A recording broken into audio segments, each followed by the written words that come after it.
मालिक, मैं कहाँ खोज रहा था परमात्मा, आप तो यहाँ मिले मालिक मुझे। मैं तो कहाँ कहाँ ढूंढा, गला काट दिया परमात्मा। आपको तो ढूंढते ढूंढते मालिक आपने मुझे ऐसे दर्शन दिए। हे परमात्मा, मुझे शरण में ले लो मालिक। मेरा तो सब कुछ बर्बाद हो गया है। यहाँ दुनिया झूठ झूठ बोल बोल के और सबको बरगला रखी है, इनको सब मूर्ख बना रखा है, अपनी दुकानें चला रहे मालिक। ऐसा ज्ञान आपने जो निचोड़ करके सदग्रंथों में दिखा दिया। मैं तो ढूंढ रहा था परमात्मा, किसी ने। दोस्तों, भगवान पाने के लिए एक भक्त कठोर से कठोर तपस्या करता है, साधना और भक्ति करता है, इसी आशा से कि एक न एक दिन उसकी भक्ति साधना से प्रसन्न होकर उसका इष्ट देव उसे जरूर दर्शन देगा और उसके दर्शन करने मात्र से ही उसे सुख मिल जाएगा और उसके जीवन में आने वाले सारे दुख और कष्ट दूर हो जाएंगे। अगर आप भी ऐसा सोचते हैं कि किसी देवी देवता के दर्शन करने मात्र से जीवन में सुख हो जाएगा और वह इष्ट देव आपके जीवन को खुशियों से भर देगा, तो यहाँ आपको सतर्क होने की जरूरत है, क्योंकि हमारी आज की कहानी माता शेरावाली के एक ऐसे अनन्य भक्त की है जिसे माता अष्टभुजाओं सहित साक्षात दर्शन देती थी। दुर्गा जी की उपासना करता था। चूँकि मेरे घर में सारे लोग दुर्गा की ही उपासना करते थे, वही उपासना मैं करता था। दुर्गा जी का उपासना करने से जो मैं आपको बताने जा रहा हूँ कि दुर्गा जी ऐसे साक्षात 8वां अंग सहित ऐसे तख्त पे विराजमान हो जाती थी। और दिनेश दास का मानना था कि ऋषि मुनियों को हजारों बरस तपस्या करने के बाद भी माता के दर्शन नहीं होते और उनको तो माता की भक्ति से सहज में दर्शन हो रहे हैं। उन जैसा भाग्यशाली शायद इस पृथ्वी पर कोई और नहीं है। हमने कहा हमारे तो भाग खुल गए। ये इतना मतलब किसी को नहीं मिला। तपस्या करते हजारों वर्ष तपस्या करने के बाद जो प्राप्त नहीं होता वो मैं इन आंखों से देख पा रहा हूँ। मेरे तो भगवान मिल गया, मेरा मोक्ष हो गया, सारी चीज़, और तो मेरे रोग दूर हो जाएंगे, पत्नी के सारा हो जाएगा। माता की इतनी भक्ति के बाद भी दिनेश दास की पत्नी को कैंसर हो गया। उसने पत्नी की बीमारी के लिए माता के आगे कई बार गुहार भी लगाई, लेकिन माता केवल दिलासा देती रही और मात्र 26 साल की उम्र में दिनेश दास की पत्नी की मौत हो गई। अब दिनेश दास सोचने लगे, लोग क्या कहेंगे कि जब तुझे माता साक्षात दर्शन देती थी तो उसने तेरी पत्नी की जीवन रक्षा क्यों नहीं की। और हम उनसे यही प्रार्थना करते थे कि कैंसर था, कैंसर ठीक हो जाए। आज जगत जननी है, जैसा सुन रखा था हमारे गुरुओं ने, धर्म गुरुओं ने हमको बता रखा था कि दुर्गा ही सारी जगत की जननी है। लेकिन भगत जी क्या बताऊं कि वो यही कहती रही ठीक हो जाएगी। वो दूसरे दिन मेरी पत्नी की मृत्यु हो जाने के बाद मैं सारी रात सोया नहीं। मैं ये सोच रहा था कि इस दुनिया को मैं बताऊंगा, कोई यकीन नहीं करेगा कि ये दुर्गा साक्षात देख रहा था और इसके बाद भी इसके ऐसे हाल हो गए कि पत्नी मर गई, कैंसर से मर गई। अपनी पत्नी की मौत के बाद दिनेश दास को यह समझ में आ गया कि जिस माता रानी की वह इतनी भक्ति करता है, उससे न तो पत्नी की बीमारी ठीक हुई और ना ही उसकी जीवन रक्षा हुई, तो आगे माता रानी उसे क्या सुख देगी। शायद इनसे भी बड़ा कोई और भगवान है और वह मरने के बाद ही मिलता है। ऐसा सोचकर दिनेश दास ने एक दिन अपना गला काट लिया। मैंने क्या किया, सुन रखा था जैसे धर्मगुरु ने कि भाई मरने के बाद भगवान मिलता है, मरने के बाद भगवान मिलता है। तो मैंने फैसला कर लिया, सुबह मैं अपने आप को मार दूंगा और इसके बाद सफ़र करूंगा कि भगवान है कहाँ। जीते जी भगवान तो मैंने देखा, वो मेरे जीवन के कहर नहीं अलग कर सका। कोई मेरे जीवन में कहीं पे भी सुख और शांति नहीं। मैंने बोला भगवान मरने भी नहीं दे रहा, मिलता भी नहीं है, कहाँ जाऊँ, कैसे पाऊँ। जब ये चीज़ हुई, मेरे प्रश्नों का उत्तर नहीं मिल रहा है, मरने देता नहीं, मिलता है नहीं, भगवान है कहाँ। ऐसा करके मैंने अपने आप का ये गला काट दिया। ये गला काट दिया। गला काटने के बाद जो है मैं 3 दिन जो है मरा हुआ था। दुर्गा जी की ऐसी चेहरा मेरे सामने होता था। मुझे जो है जितने भी काल के जो दूत हैं लेने आते हैं वो ले जा नहीं। आखिर जिस भगवान की खोज के लिए दिनेश दास ने अपना गला काटा, ऐसा करना कहाँ तक उचित है। क्या गला काटने से भगवान मिलता है या उसे पाने की कोई और अन्य विधि है? पूरी कहानी जानने के लिए बने रहिए वीडियो के अंत तक। और अगर आपको यह वीडियो पसंद आता है तो वीडियो को लाइक और चैनल को सब्सक्राइब कीजिए।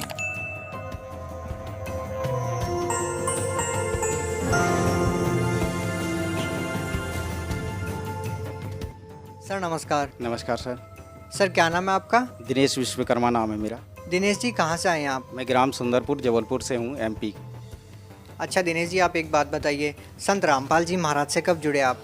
संत रामपाल जी महाराज जी से मैं 26/1/2014 को जुड़ा। क्या काम करते हैं आप? दास जो है परमात्मा के जोड़ने से पहले इंश्योरेंस सेक्टर में काम करता था। सर संत रामपाल जी महाराज से नाम दीक्षा लेने से पहले आप क्या भक्ति साधना करते थे? मैं संत रामपाल जी महाराज बंदी छोड़ सदगुरु रामपाल जी महाराज जी की साधना करने से पहले दुर्गा जी की उपासना करता था। चूँकि मेरे घर में सारे लोग दुर्गा की ही उपासना करते थे, वही उपासना मैं करता था। और उस उपासना के करते करते मेरे जीवन में इतने कहर टूटे कि 26 साल की उम्र में मेरी पत्नी की मृत्यु हो गई कैंसर से। और दुर्गा जी का उपासना करने से जो मैं आपको बताने जा रहा हूँ कि दुर्गा जी ऐसे साक्षात 8वां अंग सहित ऐसे तख्त पे विराजमान हो जाती थी। और हम उनसे यही प्रार्थना करते थे कि कैंसर था, कैंसर ठीक हो जाए। आज जगत जननी है, जैसा सुन रखा था हमारे गुरुओं ने, धर्म गुरुओं ने हमको बता रखा था कि दुर्गा ही सारी जगत की जननी है। तो हमने कहा हमारे तो भाग खुल गए। ये इतना मतलब किसी को नहीं मिला। तपस्या करते हज़ारों वर्ष तपस्या करने के बाद जो प्राप्त नहीं होता वो मैं इन आंखों से देख पा रहा हूँ। मेरे तो भगवान मिल गया, मेरा मोक्ष हो गया, सारी चीज़, और तो मेरे रोग दूर हो जाएंगे, पत्नी के सारा हो जाएगा। लेकिन भगत जी क्या बताऊँ कि वो यही कहती रही ठीक हो जाएगी। और दूसरे दिन मेरी पत्नी की मृत्यु हो गई। मृत्यु हो जाने के बाद मैं सारी रात सोया नहीं। मैं ये सोच रहा था कि इस दुनिया को मैं बताऊँगा, कोई यकीन नहीं करेगा कि ये दुर्गा साक्षात देख रहा था। और इसके बाद भी इसके ऐसे हाल हो गए कि पत्नी मर गई, कैंसर से मर गई। मैंने क्या किया, सुन रखा था जैसे धर्मगुरु ने कि भाई मरने के बाद भगवान मिलता है, मरने के बाद भगवान मिलता है। तो मैंने फैसला कर लिया सुबह मैं अपने आप को मार दूंगा और इसके बाद सफ़र करूंगा कि भगवान है कहाँ। जीते जी भगवान तो मैंने देखा, वो मेरे जीवन के कहर नहीं अलग कर सका। कोई मेरे जीवन में कहीं पे भी सुख और शांति नहीं प्राप्त हुई। ऐसा करके मैंने अपने आप का ये गला काट दिया। ये गला काट दिया। गला काटने के बाद जो है मैं 3 दिन जो है मरा हुआ था। दुर्गा जी के ऐसी चेहरा मेरे सामने होता था। मुझे जो है जितने भी काल के जो दूत हैं लेने आते हैं वो ले जा नहीं पाए। मैंने बोला भगवान मरने भी नहीं दे रहा, मिलता भी नहीं है, कहाँ जाऊँ, कैसे पाऊँ। जब ये चीज़ हुई, मेरे प्रश्नों का उत्तर नहीं मिल रहा है, मरने देता नहीं, मिलता है नहीं, भगवान है कहाँ। ऐसा करके जो है मैं प्रश्नों पे प्रश्न मेरे अंदर से उठ रहे थे। फिर हुआ क्या सर जी कि मैं तीसरे दिन जब अपने होश में आया तो मैं बेड पे पाया, हॉस्पिटल में पड़ा हुआ था। मैं बोल रहा हूँ, मेरी आवाज़ नहीं निकल रही है।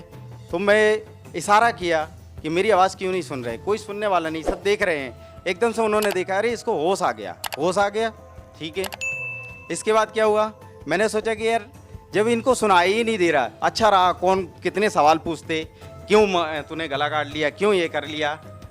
मैंने बोला अच्छा रहा, चल एक काम तो अच्छा किया मेरे जीवन में, कम से कम बोलने का जो था वो बंद कर दिया। किस किस को जवाब देता मैं। सर हम जीवन में बहुत कम ऐसे लोगों को देखते हैं जिनकी आस्था, जिनकी भक्ति इतने उच्च स्तर पे हो, इतनी आस्था उनकी हो कि भगवान पाने के लिए वो अपनी मौत को भी गले लगाना बेहतर समझते हैं।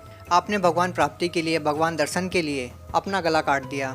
आपकी पत्नी की मृत्यु हो गई, जबकि आप कह रहे हैं कि आपको दुर्गा देवी साक्षात नजर आती है, साक्षात दर्शन देती है। बावजूद इसके आपको आध्यात्मिक लाभ नहीं मिले, शारीरिक लाभ नहीं मिले।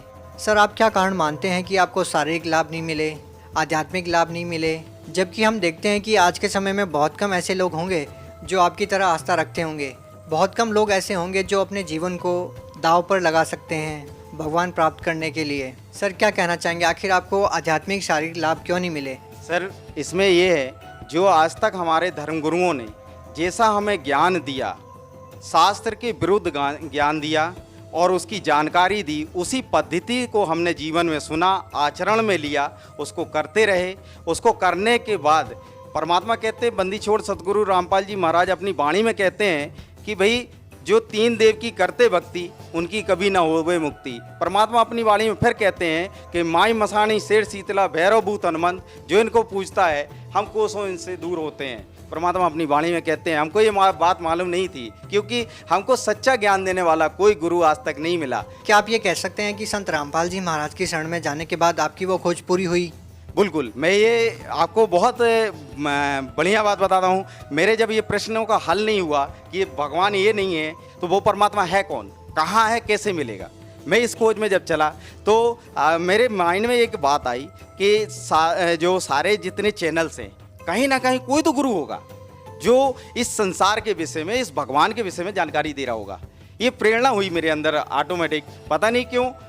मैंने फिर सारे चैनल, सुबह से बैठता था, दिन के 6-7 बजे जो है मैं बैठ जाता था और 11-12 बजे तक मैं चैनल देखता था, सत्संग सुनता था, देखता था। कोई राम की कथा सुना रहा है, कोई विष्णु जी को बता रहा है, कोई जो है कृष्ण जी को लीला बता रहा है, लेकिन कोई इसके आगे की कोई कथा ही नहीं बता रहा है। जब नहीं बता रहा तो मैं उनको फिर मोल्ड करते जाता था, मतलब उनको चैनल चेंज करते जाता था। नहीं मिलता था, थक जाता था, दोपहर में खाना खाता, फिर सो जाता। 3 बजे फिर उठता, शाम के 6 बजे तक चैनल देखता मैं। चैनल देखने के बाद वही कोई राम कथा, कोई कृष्ण जी की लीला बता रहा, वो गोवर्धन पर्वत उठाए, इसके आगे कोई ज्ञान ही नहीं, कोई नहीं। कोई हनुमान जी की उपासना बता रहा, आप ऐसा कर लो, ये हनुमान जी ऐसा चमत्कार कर देंगे, हनुमान जी पूर्ण परमात्मा है कलयुग में। मेरे को ज्ञान ही नहीं समझ में आ रहा, कोई हनुमान जी को भगवान बता रहा। फिर हुआ क्या कि मुझे जो है ये प्रश्नों का उत्तर एक दिन जो है बंदी छोड़ सतगुरु रामपाल जी महाराज जी का चैनल देखा। उसमें बंदी छोड़ सतगुरु रामपाल जी महाराज जो है दुर्गा कैसे पैदा हुई, कहाँ से इसकी उत्पत्ति हुई, ये सदग्रंथों में प्रमाण करके सब कुछ बता रहे थे। और जैसा मैंने उनका ज्ञान सुना, मेरे तो पैर तले से जमीन ही खिसक गई कि ऐसा अनमोल ज्ञान, हे परमात्मा आप तो ऐसा अनमोल ज्ञान बता रहे हैं मालिक।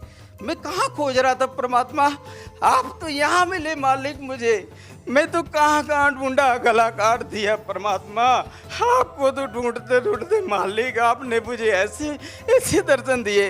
हे परमात्मा मुझे शरण में ले लो मालिक, मेरा तो सब कुछ बर्बाद हो गया। यहाँ दुनिया झूठ झूठ बोल बोल के और सबको बरगला रखी है, इनको सब मूर्ख बना रखा है, अपनी दुकानें चला रहे मालिक।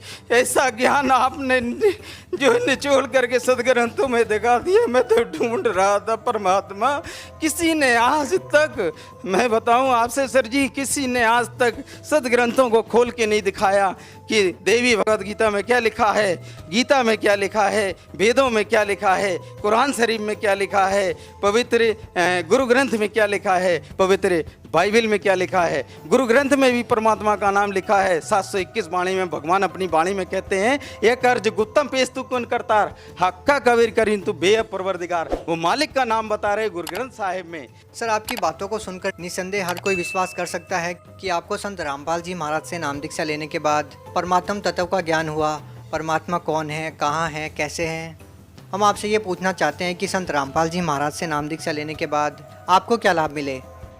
बंदी छोड़ सतगुरु रामपाल जी भगवान जी से दीक्षा लेने के बाद मुझे, मेरे शरीर में, बचपन में मैं पेड़ से गिर गया था, मेरे रीढ़ की हड्डी में बहुत तकलीफ रहती थी, वो ठीक नहीं होती थी। वो परमात्मा बंदी छोड़ सतगुरु रामपाल जी महाराज जी से दीक्षा लेने के बाद 90 ही दिन में वो जो काफ़ी साल का दर्द था, जो डॉक्टर ठीक नहीं कर पाए, जो कोई संत ठीक नहीं कर पाया, कोई झाड़ा लगाने वाला ठीक नहीं कर पाया, वो परमात्मा की सतभक्ति करने से वो ठीक हो गया। सर जी ये कहना चाहता हूँ कि जिन पूजाओं को पहले मैं करता था उनमें मेरे को जो एक गंदी लत थी, जो कोई नहीं जानता था मेरे परिवार में, मैं शराब भी पीता था, बीड़ी सिगरेट भी पीता था और गांजा भी पीता था। और मेरे घर के, मेरे परिवार के कोई नहीं जानते थे कि ये नशा ये करता है। उन पूजाओं को करते करते मेरे को ऐसी नशा की लत लग गई थी कि मैं 5-5 लीटर शराब तक पी जाता था, लेकिन वो कोई जान नहीं पाता था, कोई पता नहीं कर पाता था। मैं आपसे बतलाऊं कि मैं बयान नहीं कर सकता हूं शब्दों में, ऐसी हालत को मैं प्राप्त हो गया था। ऐसा नास्तिक होने जा रहा था कि भगवान इस दुनिया में है ही नहीं। आज जो भगवान पाने की प्रक्रिया जो बता रखी है उससे भगवान मिला वो लाभ नहीं मिले भगवान वाले, क्योंकि भगवान के लाभ सुन रखा है कि भगवान तो करुणा का सागर है, दया का सागर है। वो कुछ भी मेरे जीवन में नहीं कि ऐसा घटित हुआ। मेरे 26 साल। सर आप इतना नशा करते थे, आप नास्तिकता की कगार पे पहुंच चुके थे, सर आपका नशा कैसे छूटा फिर? बंदी छोड़ सतगुरु रामपाल जी महाराज जी की शरण में जाने के बाद मैं सर जी आपसे बताऊं, मेरा नशा 1 सेकेंड में ही छूट गया। वो जो लत थी, मुझे इच्छा ही नहीं हुई परमात्मा की शरण में जाने के बाद। सर अब आपको कितने वर्ष हो गए हैं कि आपने नशा नहीं किया? मैं जब से 26/1/2014 को मैंने परमात्मा बंदी छोड़ सतगुरु रामपाल जी की शरण में गया, उस तारीख से वो सारे नशे छूट गए एक ही पल में। सर हम आपसे एक और बात पूछना चाहेंगे, कहीं ना कहीं संत रामपाल जी महाराज के जो अनुयायी हैं उनके निशाने पर ज़्यादातर हिंदू देवी देवता ही रहते हैं, क्योंकि वो कहते हैं कि उनको देवी देवताओं के पूजने से कोई लाभ नहीं मिला। हम आपसे ये प्रश्न पूछना चाहेंगे कि कहीं संत रामपाल जी महाराज हिंदू धर्म के खिलाफ कोई साजिश तो नहीं रच रहे? आखिर संत रामपाल जी महाराज किस धर्म को श्रेष्ठ मानते हैं? ये गलत है। बंदी छोड़ सतगुरु रामपाल जी महाराज जी ने किसी भी प्रकार से किसी भी धर्म के प्रति कोई साजिश नहीं रच रखी है। परमात्मा बंदी छोड़ सतगुरु रामपाल जी महाराज जी ने, क्योंकि उनका एक स्लोगन ही है एक कि जीव हमारी जाति है, मानव धर्म हमारा, हिंदू मुस्लिम सिख ईसाई धर्म नहीं कोई न्यारा। सर यहाँ पे हम एक और बात पूछना चाहेंगे कि क्या सारे ही गलत साधनाएं केवल हिंदू धर्म में हैं? मुस्लिम धर्म के बारे में आप कुछ नहीं कहते हैं? आज बहुत सारे धर्मगुरु हैं। मुस्लिम धर्मगुरु में मैंने एक नाम सुन रखा था जाकिर नाइक का। उन्होंने बहुत खुला चैलेंज किया था कि आज इस संसार में कोई भी गुरु हों दो, कोई भी महात्मा हों दो, कोई भी शंकराचार्य हों दो, मैं उससे डिबेट करना चाहता हूँ, मैं डिबेट करने के लिए इच्छुक हूँ। बंदी छोड़ सतगुरु रामपाल जी महाराज जी ने बहुत उनको इनविटेशन दिया कि आप हमारे से ज्ञान चर्चा करें, उसका सारा खर्चा भी हम देंगे। अगर आप बहन नहीं कर सकते, वो साधना चैनल के माध्यम से आप अपना चर्चा करने के लिए आ सकते हैं। आपका स्वागत है। बंदी छोड़ सतगुरु रामपाल जी महाराज जी का ज्ञान ऐसा है कि इस दुनिया में उसका कोई सानी नहीं है। सर अंतिम प्रश्न आपसे पूछना चाहेंगे कि एक ऐसा धर्मगुरु, एक ऐसा संत जो आपको आध्यात्मिक ज्ञान देते हैं, जो आपको शारीरिक लाभ देते हैं, आपको मानसिक लाभ देते हैं, वो संत आज जेल में है। सर क्या कहना चाहेंगे इस बारे में? सर ये बहुत शर्म की बात है। आज ऐसे संत जो संसार में नशा, दहेज प्रथा, ऐसी कुरीतियाँ जो सारे समाज को एक अज्ञानता में बांधे हुए हैं, ऐसे संत को जिसने आज सारे संसार में नशा मुक्त, बिना किसी दवाइयों के, बिना किसी ट्रीटमेंट के, उनके जितने भी शिष्य आप देख लीजिएगा, कोई नशा नहीं करता मिलेगा, कोई दहेज लेते नहीं मिलता है। आज सत भक्ति करते हैं सारे, किसी भी प्रकार से कोई भी किसी भी प्रकार का नशा में सहयोग तक नहीं करते हैं। ऐसे संत को आज जेल में डाल रखा है, ये बहुत शर्मनाक बात है। और आज संसार में ऐसी बात कोई नहीं बोलना चाह रहा सत्य की, जो जगत गुरु तत्वदर्शी संत रामपाल जी महाराज जी ने बताया, उनके ज्ञान को आज समझने तैयार नहीं है। खासकर ये भारत सरकार से कहना चाहता हूँ कि शर्म करना चाहिए। ऐसे उद्धारक संत जो समाज को एक जो है सत भक्ति करा के और उद्धार कराना चाह रहा है, ऐसे समाज का निर्माण, ऐसे स्वच्छ समाज का निर्माण कि आज भाईचारा, अमन, चैन, सुख, शांति सब कुछ आ रहा है। जितने भी जगत गुरु तत्वदर्शी संत रामपाल जी महाराज जी के शिष्य हैं, आज आप उनसे मिलके देख लीजिए, कोई नशे में सहयोग नहीं करते, किसी प्रकार की कोई कुरीतियों को नहीं मानते। आज ऐसे संत को जेल में डाल रखा है, कोई सुनने वाला नहीं है। आज मैं भारत सरकार से ये प्रार्थना करना चाहता हूँ हाथ जोड़ के, ऐसे संत जो समाज उद्धारक हैं, जगत गुरु तत्वदर्शी संत रामपाल जी महाराज जी को बहुत जल्द से जल्द बाहर लाएं, उनको जेल से निकालें और उनका चरण वंदन करके अपना उद्धार कराएं और मानव समाज में सहयोग करें, एक स्वच्छ मानव समाज बनाने में सहयोग करें। सर आप भगत समाज को क्या संदेश देना चाहते हैं जो आज देवी देवताओं की पूजा करते हैं, नकली धर्मगुरुओं के जाल में फंसे हुए हैं, या ये कहें कि कहीं ना कहीं नशे की गिरफ्त में है, उन लोगों को आप क्या कहना चाहेंगे? सर भगत समाज को मैं प्रार्थना करता हूँ, हाथ जोड़ के दोनों हाथ से प्रार्थना करता हूँ, जिस भगवान को ये सारी दुनिया ढूंढ रही है, वो परमात्मा, पूर्ण ब्रह्म परमात्मा संत रामपाल जी महाराज जी के चोले में आज इस धराधाम पे बैठा हुआ है।